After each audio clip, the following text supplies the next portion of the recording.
Okay, so good night, everyone, and welcome to this session.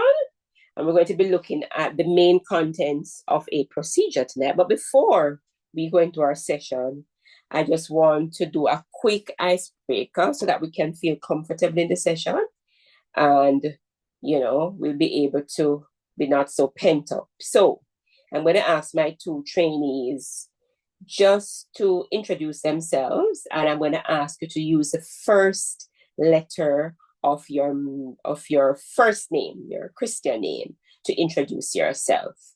And I want you to find something positive to say about yourself. Okay? So you may go ahead, Chris. All right, so the first letter of my name is Chris, and what I can say positively is that I'm curious. So, as a curious person, I'm always seeking to learn more and to make a difference. So, I Okay. guess that is actually positive in a sense. Yes. First letter is C though, not Chris. Well, All yeah, right. see in Chris, yes. Yes. All right. Thank you. Tamisha? Hello, good night, everyone. Good night. So my name is Tamisha, and the first letter is T. So it is tenacious. I am a very tenacious young lady. Very well tenacious, driven, and persistent. So that is it for me, and I guess my tenacity is to the extreme. So I don't know if that is a positive or a negative. But that is how I will introduce myself as Oh, Tenacious Tanisha. good, Miss Over back to Tenacious. you. Thank you. And I will introduce myself. My name is Marva. Marva. I'm Marva Allen Sims. So M for marvelous. I think for me, I like to, no matter how involved I get, like to have a little fun and like to ensure that we are relaxed in whatever we're doing, whatever environment it is. So I call myself Marvelous Marva. So thank you so much for introducing yourselves.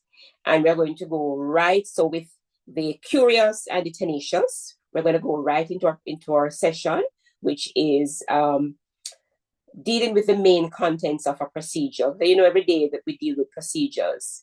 And at the end of this session, you're going to be able to specify the main contents of a procedure as well as to complete a draft procedure. I hope we'll be able to finish everything in this session.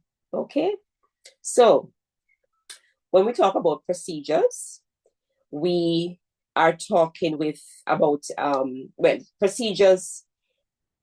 You're talking about how to get something done, right? And also, we're dealing with work instructions, dealing with procedures and work instructions. So, one of the main things you do is keep it simple because, everybody, you don't want to make it too complicated for persons to understand. When you're doing work, you want to ensure that it's, whatever the instructions are clear. People don't get bogged down with all kinds of different interpretations as to what to do. Don't complicate things also. And as I said before, keep everything clear. Copies of the work instructions. So whatever it is you're going to be doing, whether it's a project you're going to be working on, or whatever it is, ensure that copies are available at the point. These procedures are available at the point of use so that people don't have to be going from place to place to wasting time because, timeline is really, very important. And follow document control procedures ensure only the current versions are in use. So, now in ISO, you have different versions of things. Ensure that you're using the current version so that you don't get confused with what is in the past. We had it edited, you use that one. And a lot of times it's so much clearer when you use flowcharts. So you use symbols instead of words because words can mean different things to different people. Okay? So keep it simple. Now, the procedure contents. Each procedure that you have written that is there, each procedure should state what the purpose is of that procedure, the scope, what does it entail, the magnitude of this procedure, the responsible person. How do you carry out this task? What are the appropriate ways? And if there are any other related documents that you would need to assist in carrying out this procedure, then that is also there. What are some of the records that are to be kept? And who is authorized to review and approve the procedure? Because you don't want anybody to go change up your procedure and then confuse everybody. It should be specific. The team leader or the deputy team leader, the manager, these persons should be somebody should be in charge, should be authorized to review and approve the procedure.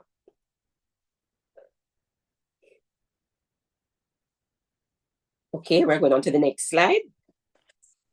All right, so with that said, as to the main content of a procedure, some of the things that we spoke about were like, who is supposed to be in charge of reviewing and editing the procedure?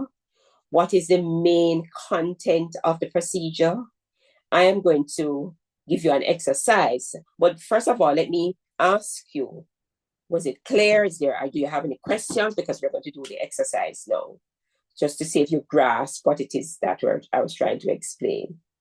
Is there any area that is gray for you and you need it to be It was completely pretty white? clear and straightforward. Excellent presentation, by the way. Okay, thank you. Ms. Tamisha? All right, silence means consent. Okay. Can you repeat? Mr. No, I was asking you what was said about how you develop a procedure, because this is what you're going to be doing now, and I want you to be very clear before you do the exercise. I was wondering if there's any gray area that you needed me to clear up, or everything was No, not at crystal all. clear. Wonderful, thank you. So for this exercise, you're both going to develop a procedural document for the cleaning and sanitation. But we in agriculture, right? Cleaning and sanitation of hot pepper storage areas by following the structure provided. So I did up a draft structure for you, and I want you to go ahead and I gave you some examples. Let me just run through it very quickly. So the purpose of the procedure, the scope of the procedure, right? Responsibilities, and the rest of it are there. So I want you to go ahead and see if you can develop a procedure for the cleaning and sanitation of hot pepper storage areas.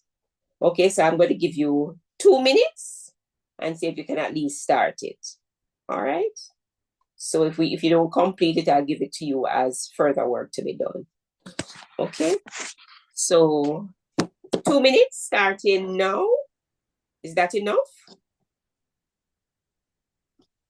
Hello, my Yes, ma'am. trainees. Yes, and I stopped the recording just for that. So Yes.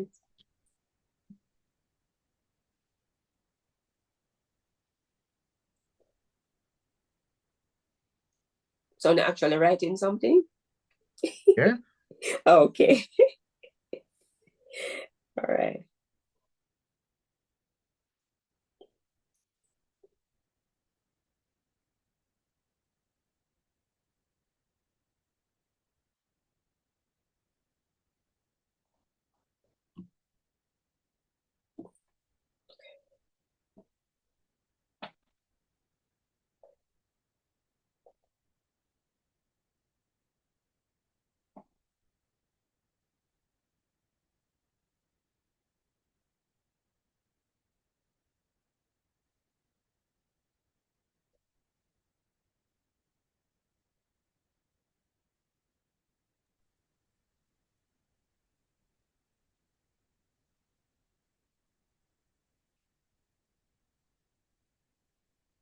Okay, so we are back. Okay, wonderful. All right, so you're going to start the recording again.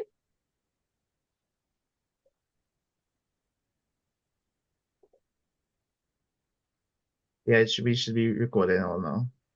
Okay. All right, my trainees, I'm going to ask Chris, or I should ask the lady. Who wants to go first?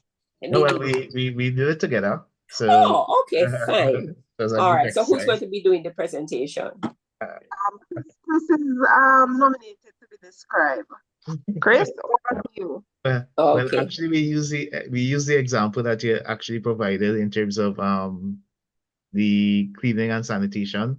So like I said, basically the goal of the procedure is to ensure that the areas where the peppers are kept um are clean and sanitized um to the standards required. Um, the scope basically um we try to scope it to the area after harvesting. So the storage area where the peppers are kept after harvesting the peppers. And the persons responsible are our farm hands and of course the farm manager, right? Those are the persons responsible for the cleaning exercises, and the farm manager basically also supervise the checking and inspection. How to? So basically, we believe that before the peppers go into the particular area, the area should be washed down and made clean and disinfected with alcohol for the areas that the peppers will actually be stored in. And um, and that includes um, the baskets, buckets, or any items that the peppers will be stored in. And of course, we're using food grade sanitizers.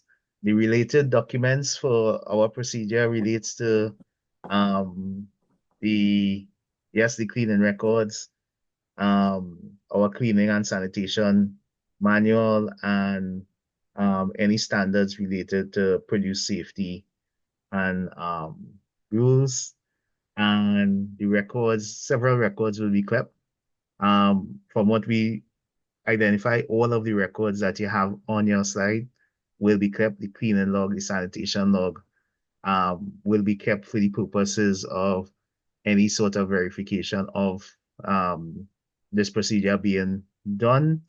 And because it is the intent of our farm to start to export, we definitely keep in those records for the purpose of any third party audit by the NCB J. And of course, the farm manager is the person who is responsible for um, the review or update of this procedure. And I guess that could come about after the inspection. So that's our procedure. And yeah, that's the presentation. Okay, thank you. Thank you, Chris and Tamisha, Mr. Curious and Miss Tenacious. I see, it seems to me like you have grasped the full meaning of how or how you need to complete this procedure. So I think from here on, you will be able to expand whatever it is that you have learned. You can take it and bring it to other things, to other areas, so that you'll be able to write your own procedural documents for whatever it is that you're doing on your farms. And you'd also be able to go there and train someone. So I want to thank you so much for attending this session today. I hope it was beneficial to both of you. I will send both of you an evaluation form via Google Docs, and you can complete that and let us have it to see if there's any area for improvement. So once again, I want to thank you and do have a good rest of the day. Thank you. Thank you. Bye. Excellent. Well done. You are still recording.